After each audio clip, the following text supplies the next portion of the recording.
Coup de pouce. Coup de pouce. Coup de pression. Coup de mou. Coup monté. Coup de foudre. Coup de foudre. Coup de chance. Coup de soleil. Coup du sort. Coup du lapin. Coup de folie. Coup de théâtre. Coup de vieux. En coup de vent. Coup de cœur. Coup de cœur. Les coups de cœur littéraires de la librairie Landru par Pascal Farge. Spéciale rentrée littéraire 2021. Avant les années terribles de Victor Delarbol aux éditions Actes Sud.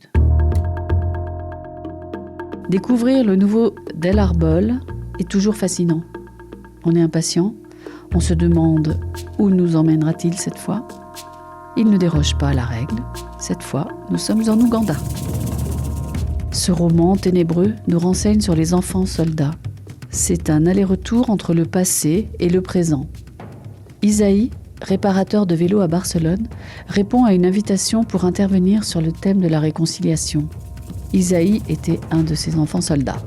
Isaïe retombe dans un piège épouvantable. À 12 ans, il est capturé pour servir un fou sanguinaire.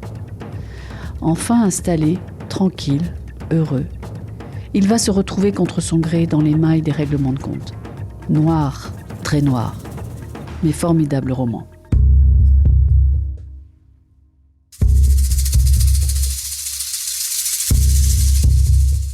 Barcelone, quartier de la Barceloneta, janvier 2016. Un bon début cette date. C'est le jour où j'ai revu Emmanuel K.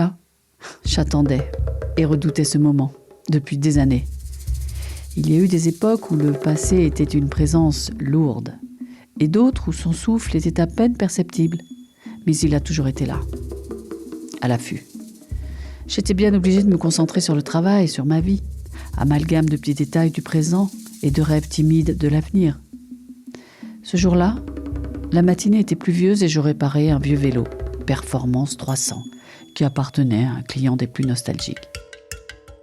La radio passait la chanson de Nirvana que Lucia fredonnait à toute heure à l'époque, Lithium. Je ne comprenais pas sa fascination pour une histoire aussi déprimante. Vraiment, se moquait-elle ? Écoute bien, I'm so lonely, but that's okay, I shave my head. C'est d'une lucidité décourageante.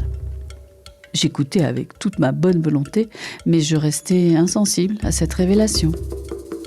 En fin de compte, c'était les comportements de Lucia, incompréhensibles à mes yeux, qui me séduisaient le plus chez elle. Ses lectures, sa passion pour la boxe, à la télévision, le jargon qu'elle utilisait avec ses collègues du cabinet d'avocats, son renoncement aux privilèges que sa famille lui offrait pour venir s'installer avec moi, quelques mois après notre rencontre, dans le petit appartement de l'atelier, son prétendu intérêt pour mon travail sur les vélos. Elle aimait voir mes mains tachées de graisse et d'huile, disait-elle. Et en même temps, elle s'étonnait de ma délicatesse à manier les clés, de ma façon de toucher une matière solide, comme si elle était éthérée. Pourtant, j'avais l'impression que c'était normal. Aligner des pignons, graisser une chaîne, redresser un cadre.